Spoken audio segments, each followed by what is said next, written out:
Hello. Hi, Julie. Um, Hi. Hi. Thanks for joining us. And I just wanted to start by asking you what you see are the values of this community that you are hoping to lead.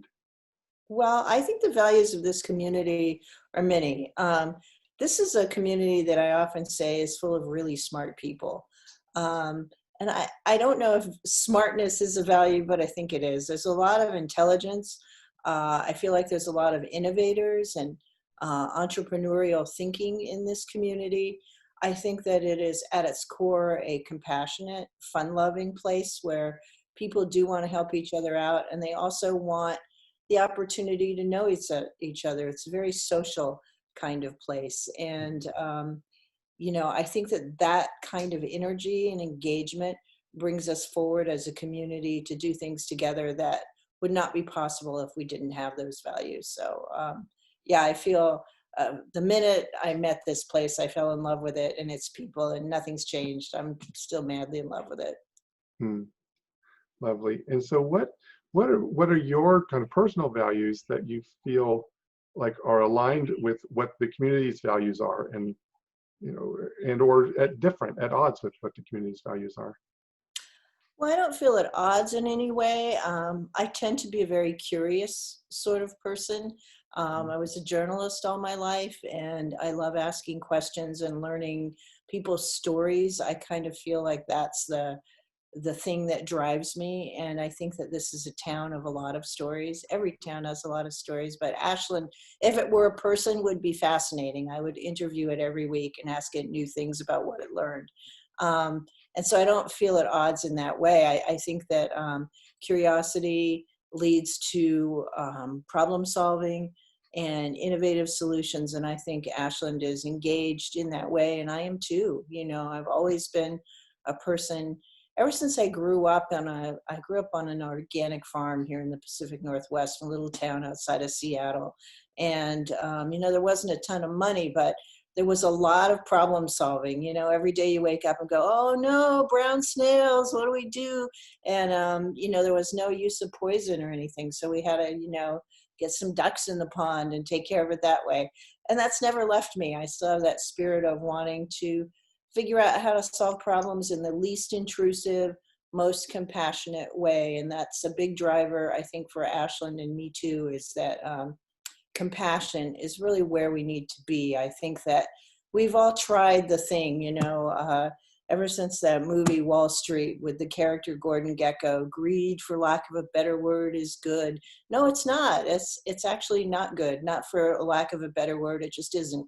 I think what's really good is compassionate, caring for one another, coming together to solve problems. And sure, if you have nice things, I'm happy for you. I don't want to take your stuff. Good for you.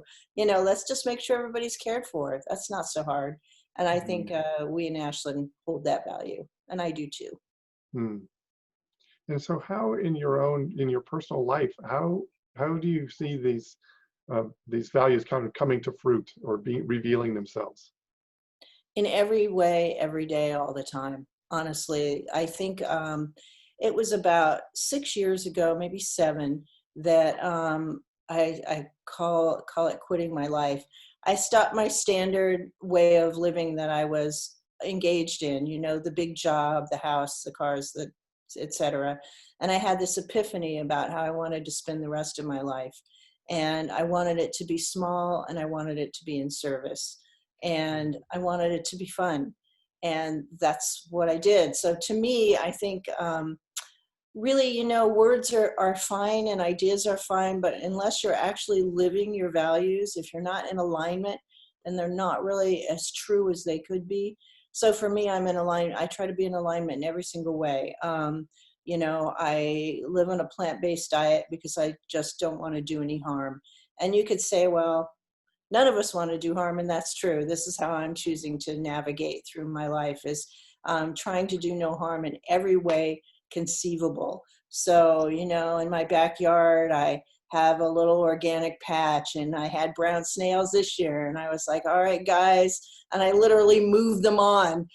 So it's that. It's whenever I have a chance, I make houses for unhoused people, and I feed folks, and I provide clothing, and I don't buy new things. I buy things that are used so that I know where they're from. So there's fair trade involved. I don't like to, think of someone in a slave situation making a shirt for me. It's every way, all day, in every way that I can possibly do it. And for me, it's fun.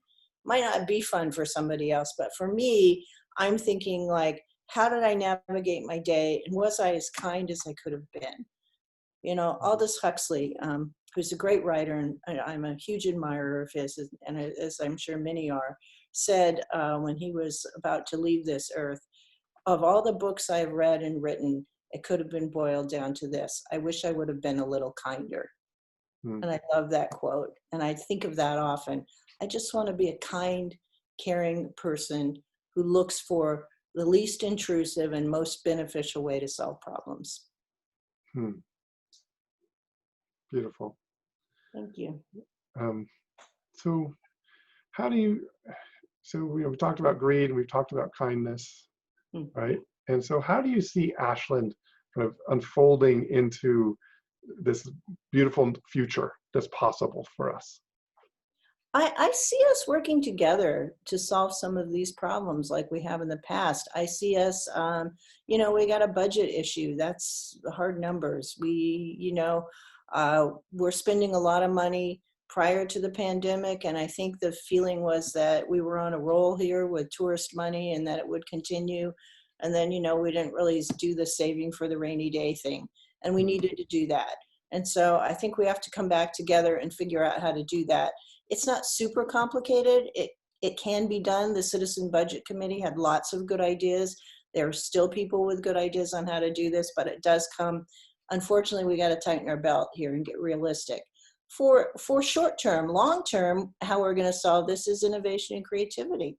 We're going to have our current living wage employers. We're going to find ways to help them expand and grow, as many of them want to. And some of them are actually doing great. Some of them are mail order businesses that are just on fire right now. So we want to help these guys expand their living wage workforce, because that's big to helping our community. So our brothers and sisters who own restaurants and downtown will have people who can go there year round, not just tourists. So I think that's how we solve it, is that we continue to grow Ashland as a great place to live, with living wage jobs and affordable houses. And hey, guess what? If you guys want to come and join the party, come on in, and be a tourist and have a good time with us. But we're not just going to rely on a single rail economy, because it doesn't work. It really doesn't work even in finance. Anybody who invests, they don't just put all their money in one stock. You have a portfolio, and we need to have that same kind of consciousness here, and we will. We're totally going to get there. I have no doubt in my mind. Are there any towns or cities kind of similar to Ashland that you see have done this well that we could learn from? And what have you learned from them? Yeah, I think so. I think there are towns all over the Pacific Northwest that are doing good jobs, and some small towns in the Bay Area that are doing good jobs. But I think, right up the road in Eugene, they have these wonderful programs. Cahoots is one of them. They've had it since 1989, where they have sort of a different way of policing that has efforts given to people who have mental illness, and there's outreach there, and we're looking at this on a national level, and I think we could borrow some things from that program. They do a good job. They do a good job of dealing with the unhoused population. I think we can learn some things from them. Some of their ideas haven't worked, and we can look at what works and what doesn't. Bend, Oregon does a terrific job in terms of tourism and expansion. They got a little bit of some stuff around the edges, strip mallish things that I think we don't really want here, but they have things that we can borrow and learn from. So yeah, everywhere you go, there are good ideas. And I think we look at those together and we decide how they fit in the zeitgeist of Ashland. But yeah, there's no lack of great ideas out there. And I have no problem borrowing those things. Why reinvent the wheel? Right. So that's great. Thank you. And so so you've been on the council now. So what have you learned from that experience in leading in the Ashland community? Well, I learned that working people in this town really don't feel heard, to be honest. When I first got elected, and I really didn't know if I would get elected. I was, not really in politics. I'd been a journalist. I covered the city for 7 years, and covered cities all over the country. But I didn't really see myself as a politician. I still don't. But I wanted to give voice to folks, so I ran. And sure enough, after winning, I had people come up to me, and I really am not exaggerating, with tears in their eyes and saying, thank you, because now I'm thinking I might get heard. And that made me Mm. really sad. I think that I learned that working people in this town don't feel heard or appreciated. And we have to fix that as a whole group. We have to work hard on that. So I learned that. And then, just the first few months, it's just getting used to sort of the parliamentary procedure. I was a collegiate debater, so I kind of knew it, but just getting used to the way they do it here in Ashland, and some of the formalities and things like that. But I feel like I kind of have it. I mean, as much as you're going to have it, I feel like I got Mhm. it. Yeah, great. Now, as a journalist, how do you, maybe some of that experience informs as now as a political leader in our community, or what is say a leader in our community. How do you really dive into issues and kind of figure out what the priorities are, and what the issues are and what the priorities are? What's your process there?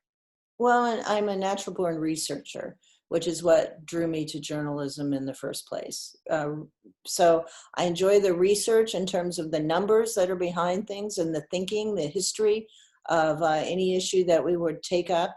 And then I pair it with a narrative. So I try to find the people who are impacted the most by whatever decision is going to be made, and I talk to them directly Mm. and try to get their views and impacts. And then I put those things together and seek counsel and make the best decisions I can.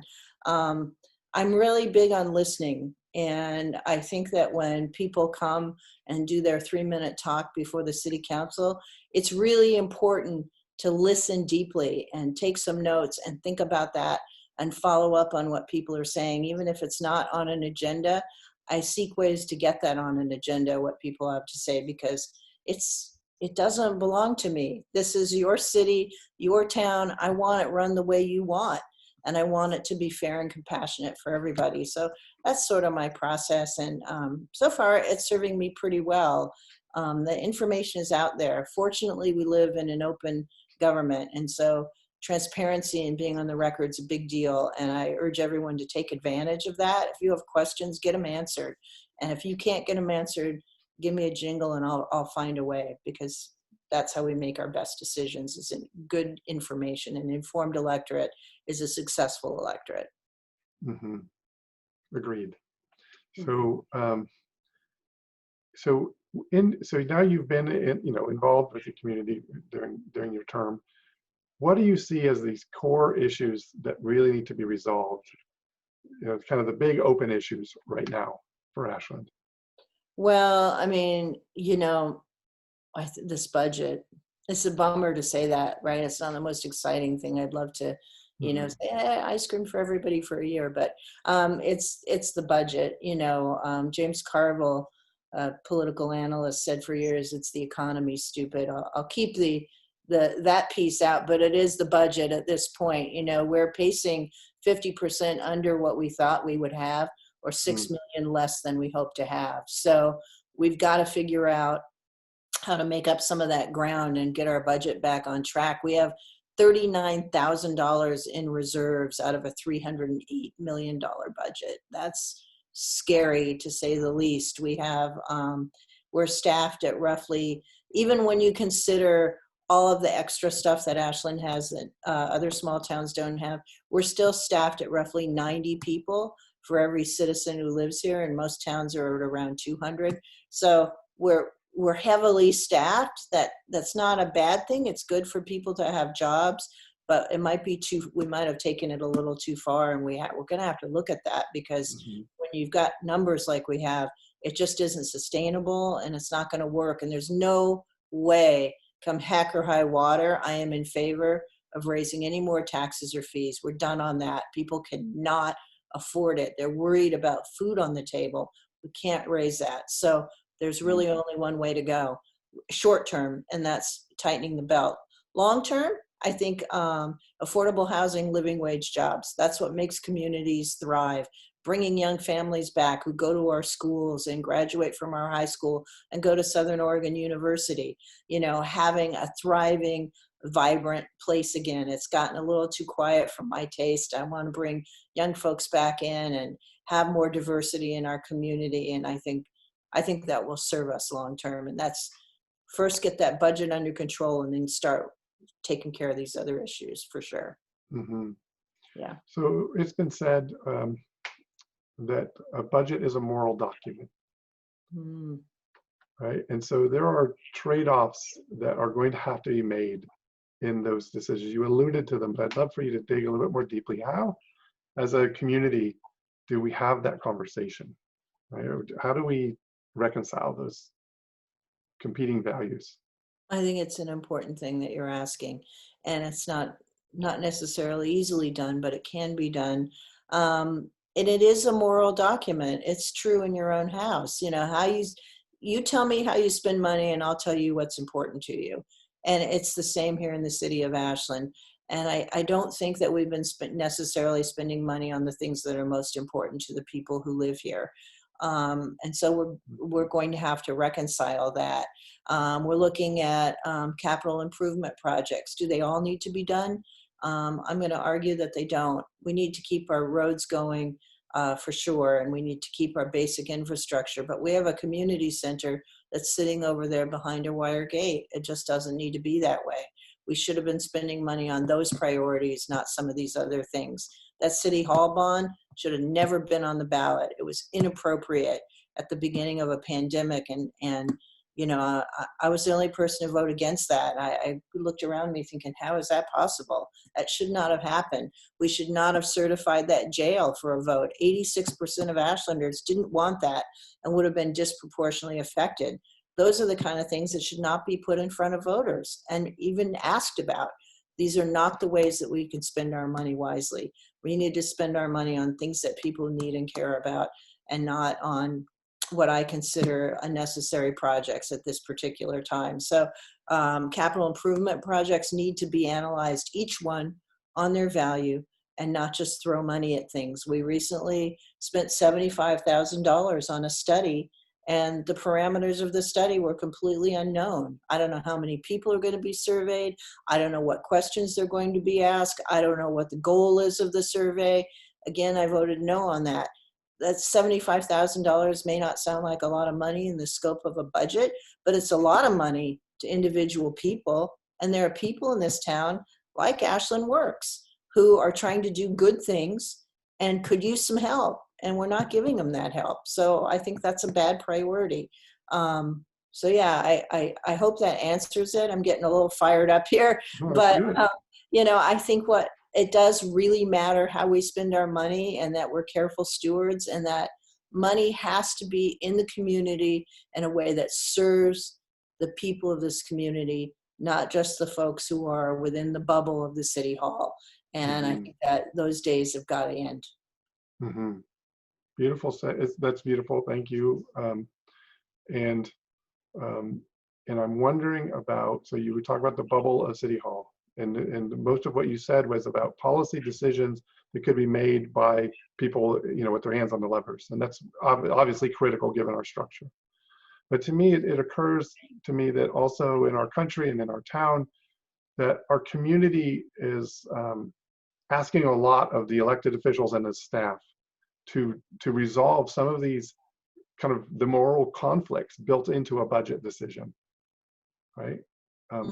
And so how do you propose that, it seems to me that the mayor's position especially has this convening power to call the community into conversation, to resolve some of these tensions, right? The long-term budget need versus the long-term, the short-term budget, challenges versus the long-term investment in our community and our staff, et cetera, right? So how do you propose that you could help our community to become more informed and more have a discourse for resolving some of these issues so that we can we as a community can align behind the leadership, because right now it feels to me very much like there's this disconnect between leadership and the people on the street or online or wherever. I agree with you. I think there is a disconnect. And I'm just going to answer this a little bit lighthearted and say that's my jam. I mean, I'm a communications lady. I've been Mm. communicating from the rooftops since I was a little girl. Sold my first neighborhood newspaper, which I wrote and reproduced by hand, the 15th Avenue Press, when I was 8 years old. I wrote it myself and I drew the pictures and I copied it and I delivered it door to door in my neighborhood because I wanted to talk to my neighbors about what was going on and harvest from them what they were concerned about. It's Mm-hmm. like I was literally born to do that. That's what I do. And I think there's nothing more important than communicating with people and understanding what they need and what they want and how you as a community can go about getting that done in the best way possible. So I would like to see us do more town hall meetings. That should be happening at least on a quarterly basis. As mayor, I would be communicating regularly. As a city councilor, I have a Facebook Live I do every Sunday at 2:30 called Ask Me Anything. And it's just a way of allowing people to talk about what's on their mind. And I listen to what they say and I watch it back and I write things down and I try to follow up and answer people. And I think people knowing that they're being heard is really important, seen and heard. When this pandemic hit, the city needed to be on its game, talking to people regularly, assuaging fears, talking about where we were going. It didn't do that. It did not do it. It put out a newsletter or an alert. That's not what people were looking for. They were looking for this Mm-hmm. face-to-face communication that says, you know what, I see you, I care about you. What are you going through? How can I help? When the pandemic hit, I got a phone call from a friend who said, I don't know what to do. I'm really scared. There's all these hungry people and I don't know what I'm going to do. And so I found a person who knew another person who owned a church that was sitting empty. And I opened that up myself every morning. And I fed between 50 and 80 hungry folks. And I let them plug in their phones because there was nowhere to plug in a phone if you were not housed. There was nowhere to wash your hands in warm water. There was nowhere to wash your face or change your clothes, all things that contribute to being less safe in a pandemic. And these people were frightened because they were not even getting information. So Mm-hmm. we created a hub where people could get their basic needs met. And I was there every day, 6 days a week for months, doing that work. And why? Why would I do that? And am I telling you this now so you'll think I'm a cool guy? Well, yeah, I hope you think I'm a cool guy, but that's not why I'm telling you that. I'm telling you that because it's important that when problems arise, we on the front line show up ourselves and try to solve those problems and seek community help to get those things done. And sure enough, you know, people stepped up and we made so many pots of coffee and so many pans of eggs.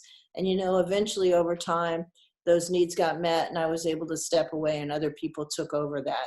And that's kind of how it works to me, is that you start a thing when it's needed and you get people involved and then they take over and then they have pride of ownership and they move that forward down the road. And I was off to the next thing, the Truth and Conciliation Council that I formed to talk to Black, Indigenous people of color about Black Lives Matter and really getting in the conversation with the city of Ashland and really like putting some teeth into some ideas about making sure that we have a good equity index here in Ashland, that we are actually taking care of each other, not lip service, but real service. And so we started that organization and sure enough, they're up and running. And then I stepped back and then I looked for the next thing. And I think that's what people are looking for in collaboration with their leadership here in town. They want folks who are willing to get in there and roll their sleeves up and do stuff, and not the photo op, right? Not showing up when someone's there to take a picture, but showing up when no one's there to see it. I learned from Mayor Ray Flynn, who was the tireless mayor of Boston. If you haven't Googled this guy, you need to. I was a young journalist working in the Boston area, and every time there was anything that happened, Ray Flynn was there on the spot, talking to people, taking care of stuff, caring about things. And he wasn't a perfect person, but his way of communicating and being involved was so inspiring to me that, if I could do that at any level here in Ashland, I'm going to do it because people need to know we're there and on deck and we care about them. So that's, yeah, I hope that answered the question. In style. Yeah, that's great. Well, thank you for your service and for this time. And would you like to make any closing statement?